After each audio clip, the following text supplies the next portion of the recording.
श्रीमद् भागवत महापुराण अध्याय 30 मार्गशीर्ष माह की पूर्णिमा तिथि।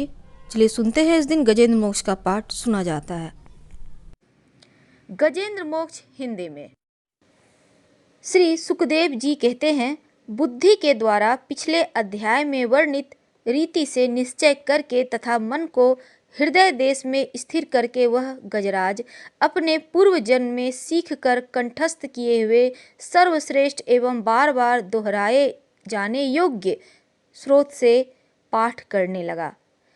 गजेंद्र उवाच यानी गजराज मन ही मन कहते हैं, जिनके प्रवेश करने पर जिनकी चेतना को पाकर ये जड़ शरीर और मन आदि भी चेतन बन जाते हैं, ओम शब्द के द्वारा लक्षित तथा संपूर्ण शरीर में प्रकृति एवं पुरुष रूप से प्रविष्ट हुए उन सर्व समर्थ परमेश्वर को हम मन ही मन नमन करते हैं, जिनके सहारे यह विश्व टिका है, जिनसे यह निकला है, जिन्होंने इसकी रचना की है और जो स्वयं ही इसके रूप में प्रकट हैं, फिर भी जो इस दृश्य जगत से एवं इसकी कारणभूता प्रकृति से सर्वथा परे विलक्षण एवं श्रेष्ठ हैं, उन अपने आप बिना किसी कारण के बने हुए भगवान की मैं शरण लेता हूँ। अपने संकल्प शक्ति के द्वारा अपने ही स्वरूप में रचे हुए और इसलिए सृष्टि काल में प्रकट और प्रलय काल में उसी प्रकार अप्रकट रहने वाले इस शास्त्र प्रसिद्ध कार्य कारण रूप जगत को जो अकुंठित दृष्टि होने के कारण साक्षी रूप में देखते रहते हैं, उनसे लिप्त नहीं होते, वे चक्षु आदि प्रकाशकों के भी परम प्रकाशक प्रभु मेरी रक्षा करें। समय के प्रवाह से संपूर्ण लोकों के एवं ब्रह्मादि लोकपालों के पंचभूत में प्रवेश कर जाने पर तथा पंचभूतों से लेकर महत्व पर्यंत संपूर्ण कारणों के उनकी परम करुणा रूप प्रकृति में लीन हो जाने पर उस समय दुर्योग्य तथा अपार अंधकार स्वरूप प्रकृति ही बच रही थी।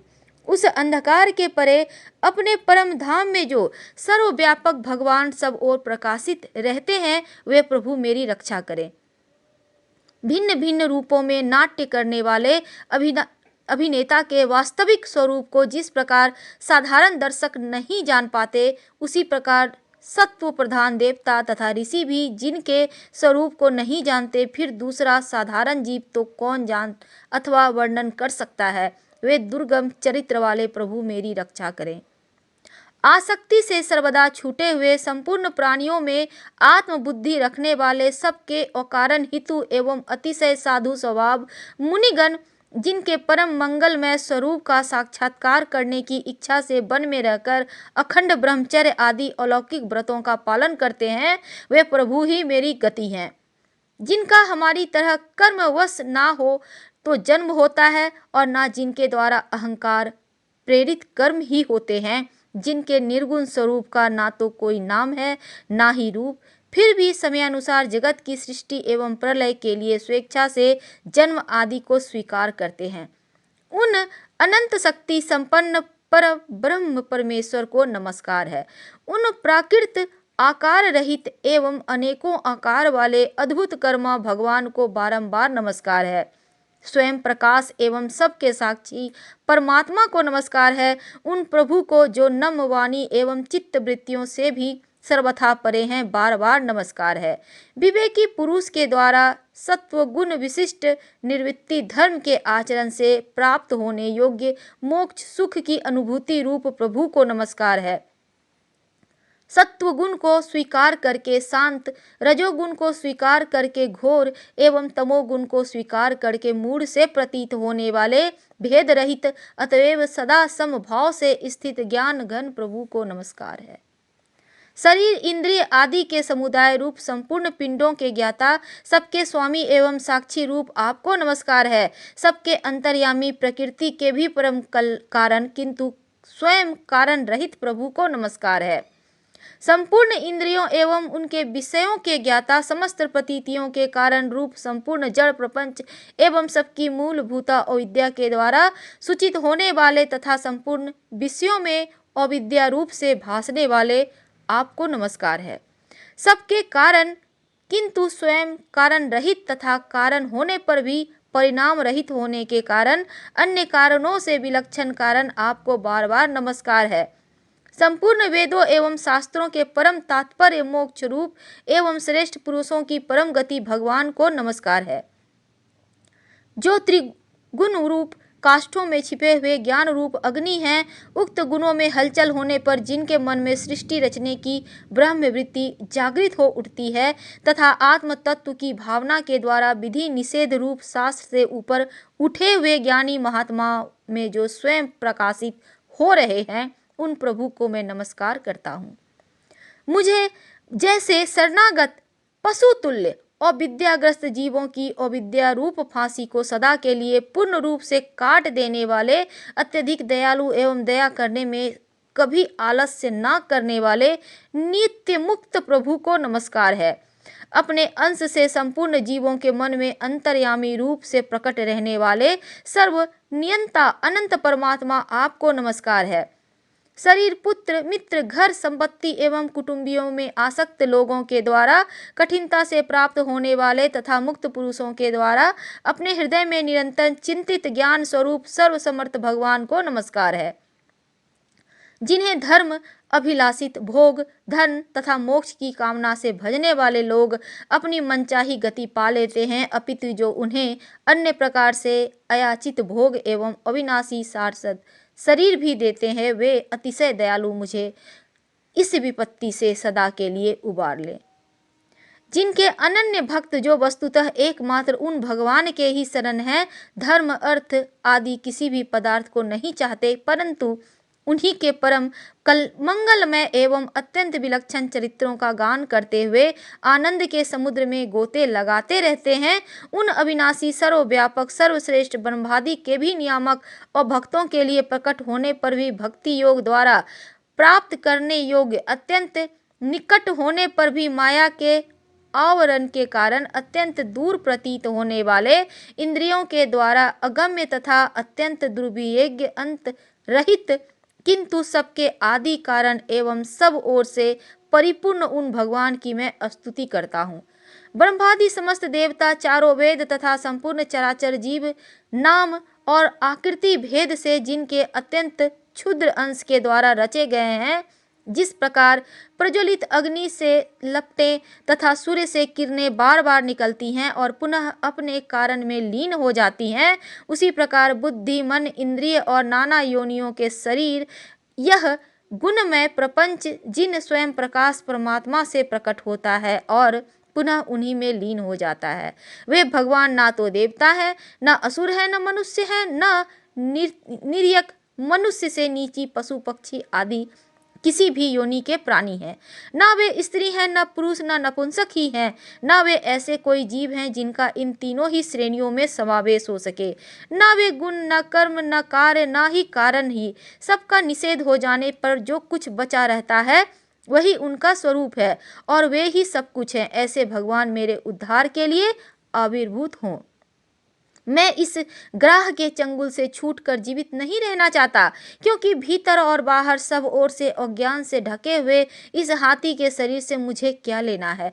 मैं तो आत्मा के प्रकाश को ढक देने वाले उस अज्ञान की निवृत्ति चाहता हूँ, जिसका कालक्रम से अपने आप नाश नहीं होता, अपितु भगवान की दया से अथवा ज्ञान से उदय होता है। इस प्रकार मोक्ष का अभिलाषी मैं विश्व के रचयिता स्वयं विष्णु के रूप में प्रकट और विश्व से सर्वथा परे, विश्व को खिलौना बनाकर खेलने वाले, विश्व में आत्म रूप में से व्याप्त अजन्मा सर्वव्यापक एवं प्राप्त वस्तुओं में सर्वश्रेष्ठ श्री भगवान को केवल प्रणाम ही करता हूँ, उनकी शरण में भी हूँ। जिन्होंने भगवत भक्ति एवं रूप योगों के द्वारा कर्मों को जला डाला है, वे योगी लोग उसी योग के द्वारा शुद्ध किए हुए अपने हृदय में जिन्हें प्रकट हुए देखते हैं, उन योगेश्वर भगवान को मैं नमस्कार करता हूँ। जिनकी त्रिगुणात्मक शक्तियों का राग रूप वेग असह्य है, जो संपूर्ण इंद्रियों के विषय रूप में प्रतीत हो रहे हैं, तथापि जिनकी इंद्रियां विषयों में ही रची पची रहती है, ऐसे लोगों को जिनका मार्ग भी मिलना असंभव है, उन शरणागत रक्षक एवं अपार शक्तिशाली आपको बारंबार नमस्कार है। जिनकी अविद्या नामक शक्ति के कार्य रूप अहंकार से ढके हुए अपने स्वरूप को यह जीव जान नहीं पाता। उन अपार महिमा वाले भगवान की मैं शरण लेता हूँ, जिसने पूर्वोक्त प्रकार से भगवान के भेद रहित निराकार स्वरूप का वर्णन किया था। उस गजराज के समीप जब ब्रह्मा आदि कोई भी देवता नहीं आए, जो भिन्न भिन्न प्रकार के विशिष्ट विग्रहों को ही अपना स्वरूप मानते हैं, तब साक्षात श्री हरि, जो सबके आत्मा होने के कारण सर्वदेव स्वरूप है, वहां प्रकट हो गए। उपयुक्त गजराज को उस प्रकार दुखी देखकर तथा उसके द्वारा पढ़ी हुई स्तुति को सुनकर सुदर्शन चक्रधारी जगदाधर भगवान इच्छानुरूप वेग वाले गरुड़ की पीठ पर सवार होकर स्तवन करते हुए देवताओं के साथ तत्काल उस स्थान पर पहुंच गए जहां वह हाथी था। सरोवर के भीतर महाबली ग्रह के पकड़े जाने पर अत्यंत दुखी हुए उस हाथी ने आकाश में गरुड़ की पीठ पर सवार चक्र उठाए हुए भगवान श्री हरि को देखकर अपनी सूंड को, जिसमें उसने पूजा के लिए कमल का एक फूल ले रखा था, ऊपर उठाया और बड़ी ही कठिनाई से सर्वपूज्य भगवान नारायण, आपको प्रणाम है, यह वाक्य कहा। उसे पीड़ित देखकर अजन्मा श्री हरि एकाएक गरुड़ को छोड़कर नीचे झील पर उतर आए। वे दया से प्रेरित हो ग्रह सहित उस गजराज को तत्काल झील से बाहर निकाल लाए और देवताओं के देखते देखते चक्र से मुंह चीरकर उसके चंगुल से हाथी को उबार लिया। अगर हम हिंदू शास्त्रों की माने, तब जब भी आप भयंकर मुसीबत में फंस जाएं तो गजेंद्र मोक्ष का पाठ करने से भगवान विष्णु आपको उस मुसीबत से बाहर निकाल लेते हैं, जिस प्रकार उन्होंने गजेंद्र नाम के गज को मगरमच्छ के मुंह से बाहर निकाला था। गजेंद्र मोक्ष का पाठ करने से कर्ज से भी मुक्ति मिलता है और पितृदोष से भी मुक्ति मिलती है। गजेंद्र मोक्ष स्तोत्र का पाठ सबसे अच्छा लाभ पाने के लिए आप सूर्योदय से पहले स्नान करके पूर्व दिशा की ओर मुंह करके पाठ करें या सुने। नाथ कैसे गज को फंद छुड़ाओ, यह आचरण माहियाओ। गज और ग्राह लड़त जल भीतर, लड़त लड़त गज हारियो। जौ भर सूढ़ ही जल ऊपर, हरि नाम पुकारियो। नाथ कैसे गज को फंद छुड़ाओ, यह आचरण माही आओ। सबरी के बेर सुदामा के तंदुल, रुचि रुचि भोग लगायो। दुर्योधन की मेवा त्यागी, साग विदुर घर खायो। नाथ कैसे गज को फंद छुड़ाओ, यह आचरण मही आओ। पैठ पताल काली नाग नाथ्यो, फन पर कृत्य करायो। गिरि गोवर्धन कर पद धारियो, नंद का लाल कहायो। नाथ कैसे गज को फंद छुड़ाओ, यह आचरण महियाओ। असुर बकासुर मारियो दवालन, पान करायो। खम्भ फाड़ हिरणाकुश मारियो, नरसिंह नाम धरायो। नाथ कैसे गज को फंद छुड़ाओ, यह आचरण महियाओ।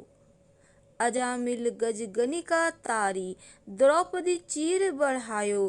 पय पान करत पूतना मारी, कुब्जा रूप बनायो। नाथ कैसे गज को फंद छुड़ाओ, यह आचरण महियाओ। कौरव पांडव युद्ध रचायो, कौरव मार हटायो। दुर्योधन का मन घटायो, मोहि भरोसा आयो। नाथ कैसे गज को फंद छुड़ाओ, यह आचरण महियाओ। सब सखियां मिल बंधन बांधियो, रेशम गांठ बंधायो। छूटे नहीं राधा का संग, कैसे गोवर्धन उठायो। नाथ कैसे गज को फंद छुड़ाओ, यह आचरण महियाओ। योगी जा को ध्यान धरत हैं, ध्यान से भजी आयो। सूर श्याम तुम्हरे मिलन को, यशोदा धेनु चरायो। नाथ कैसे गज को फंद छुड़ाओ, यह आचरण महियाओ। कर्ज से मुक्ति पाने के लिए गजेंद्र मोक्ष स्तोत्र का सूर्योदय से पहले प्रतिदिन पाठ करना चाहिए, या आप चाहें तो रात में सोने के पहले कर लें तो बड़ा से बड़ा कर्ज भी उतर जाता है। हर हर महादेव। धन्यवाद।